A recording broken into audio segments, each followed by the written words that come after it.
Halo semuanya dan selamat datang lagi di ulasan mendalam kita kali ini.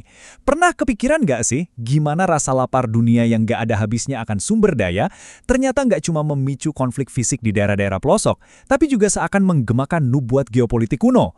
Nah, hari ini kita bakal ngebedah dua hal yang kelihatannya beda dunia, tapi nyatanya punya satu benang merah yang sama persis. Oke, kita mulai dari pertanyaan yang lumayan liar nih. Apa coba hubungannya antara tradisi pesta babi kuno di Papua sama nubuat akhir zaman dalam Islam tentang perang besar global? Di satu sisi, kita punya realitas langsung dari jantung hutan hujan Papua. Di sisi lain, ada analisis geopolitik akhir zaman dari pakar Islam, Syekh Imran N. Hussein. Percaya atau enggak, dua sumber ini memotret pertarungan epik yang sama persis, yaitu benturan antara pertahanan lokal melawan ambisi penguasa global. Bagian pertama, rasa lapar akan kekuasaan. Kita bahas dulu pemicu utamanya ya. Ini semacam mesin penggerak tak kasat mata di balik semua konflik yang bakal kita ulas. Coba bayangin angka ini. 2,5 juta. Ini bukan sekedar statistik di atas kertas loh.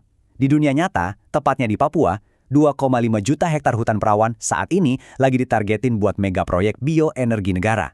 Skala pembabatan ini benar-benar masif dan ngebuktiin sejauh mana batas yang berani diterobos cuma demi mengamankan apa yang mereka sebut sebagai target energi. Terus gimana dengan skala globalnya? Syekh Imran N. Hussein ngasih sorotan ke sebuah nubuat eskatologis atau akhir zaman dalam Islam yang ngasih peringatan cukup meresahkan bahwa 99% orang akan binasa dalam perebutan sungai emas. Jadi baik itu di lebatnya hutan Papua maupun di panggung geopolitik dunia, angka-angka ini kayak meneriakkan satu hal yang sama, pertarungan mati-matian demi sumber daya. Menariknya, Syekh Hussein secara netral menafsirkan gunung emas ini sebagai sistem petrodolar. Anggap aja ini semacam mesin geopolitik raksasa yang terus-terusan menuntut bahan bakar tanpa henti. Jadi, emas yang memicu perang besar ini sebetulnya bukan emas fisik yang bisa kita pegang, melainkan sebuah kekuasaan moneter absolut yang mengendalikan urat nadi ekonomi kehidupan kita sehari-hari. Masuk ke bagian kedua, pegunungan hijau dan emas. Nah, sekarang kita lihat gimana sih kehausan global tadi benar-benar berdampak dan menghancurkan kehidupan nyata di lapangan. Di Papua, situasi ini ngelahirin skenario Daud melawan Goliat yang sangat nyata. Coba deh bayangin siapa aja yang lagi saling berhadapan. Di satu kubu, ada raksasa korporat bernilai miliaran dolar kayak John Lynn Group, Wilmar, dan KPN. Dan di kubu seberangnya, mereka langsung berhadapan sama suku-suku pribumi yang hidupnya 100% bergantung pada alam, kayak suku Auyu, Muyu, Marin, dan Yainan. Dari sini kelihatan banget ada dua cara pandang yang kayaknya mustahil buat disatuin. Buat masyarakat adat, hutan itu ibarat supermarket dan bank alamiah mereka. Bener-bener sumber kehidupan yang udah ngehidupin mereka turun-temurun. Tapi dari kacamata penguasa, hutan yang sama cuma dilihat sebagai gudang bahan mentah yang siap disulap jadi bioetanol E10 dan biodiesel B50 demi energi nasional. Ini murni benturan definisi tentang apa arti kelangsungan hidup. Dan dorongan buat nguasain lahan-lahan ini tuh gigih banget. Kita bisa narik rekam jejak yang ngebentang lintas generasi. Mulai dari proyek lahan gambut Soeharto di tahun 96, lanjut ke proyek MIFI di era SBY, terus ada proyek 1,2 juta hektar di era Jokowi, sampai ambisi 2,5 juta hektar di era pemerintahan Prabowo saat ini. Presidennya boleh aja ganti, tapi pencarian dan pembukaan lahan nggak pernah berhenti. Kalau kita balik ke panggung global, Hussein melacak akar kehausan moneter ini mundur sampai ke dekade 70-an. Dia mengutip strategi dari Henry Kissinger yang bisa dibilang mendalangi lahirnya petrodolar. Idenya simpel tapi mematikan. Dengan menekan agar minyak dunia cuma bisa diperdagangkan pakai dolar AS, sebuah sistem dominasi terpusat langsung terkunci rapat. Dalam sekejap, energi berubah jadi alat kendali hegemoni global. Lanjut ke bagian 3, hegemoni dan militer. Tentu aja, buat mempertahankan kekuatan sebesar ini, butuh penegak atau aparat yang sama kuatnya kan? Bisa ngebayangin rasio ini nggak? Di Papua, sumber yang kita bahas mencatat ada pengarahan sekitar 56.000 pasukan militer. Itu artinya satu tentara buat setiap 100 warga sipil di sana. Dan mereka sering banget ditugaskan buat mengawal kepentingan proyek perkebunan ini.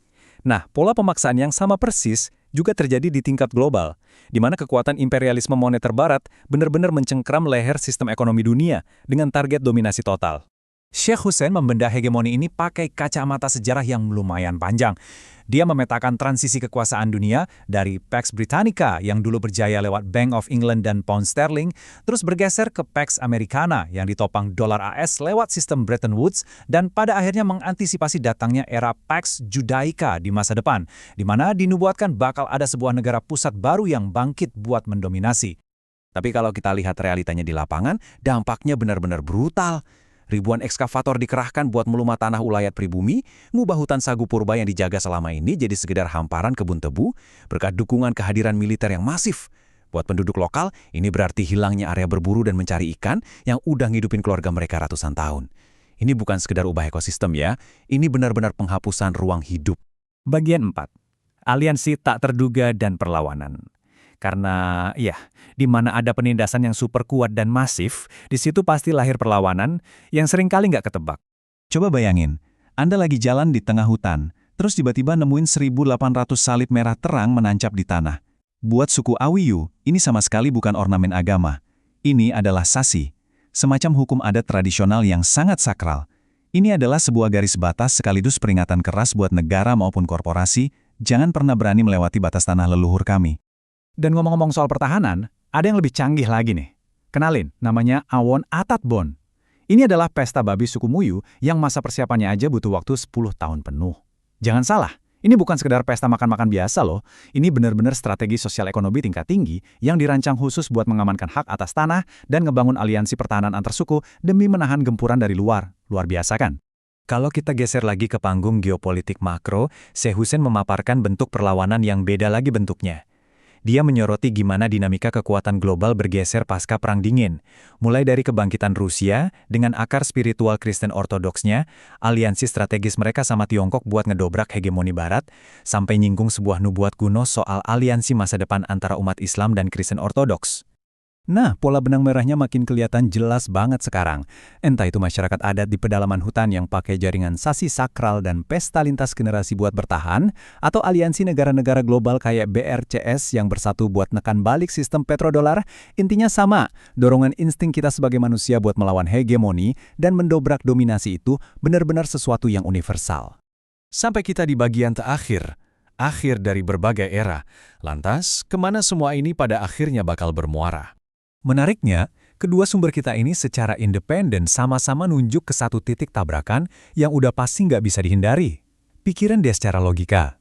Kita nggak mungkin kan memaksakan rasa lapar yang nggak ada batasnya akan energi dan dominasi di dalam sebuah planet yang sumber dayanya jelas-jelas terbatas. Apalagi harus berhadapan sama daya tahan manusia yang juga ada batasnya. Cepat atau lambat, benturan ini pasti meledak. Ada satu kutipan dari sejarawan Arnold Toynbee yang menurut saya pas banget buat merangkum ilusi kekuasaan semacam ini. Dia bilang kurang lebih sejak tahun 1500, selalu ada ambisi buat menggabungkan seluruh umat manusia ke dalam satu masyarakat raksasa. Ini tuh kayak penyakit lama kerajaan-kerajaan besar, rasa arogan yang yakin kalau seluruh dunia ini harus diserap, dikendalikan, dan dimasukkan ke dalam satu sistem hegemoni mereka sendiri. Yang pada akhirnya menyisakan kita dengan satu pertanyaan provokatif ini sebagai penutup. Di saat para penguasa dan elit global saling balapan buat mengendalikan sisa-sisa gunung hijau dan emas terakhir yang kita punya, akankah kehausan yang nggak pernah terpuaskan itu benar-benar menyelamatkan kelangsungan hidup mereka? Ataukah justru keserakahan itu sendiri yang sedang merancang dan menjamin keruntuhan mereka? Sesuatu yang layak banget buat direnungkan. Terima kasih banyak udah menemani saya di ulasan mendalam kali ini. Sampai jumpa.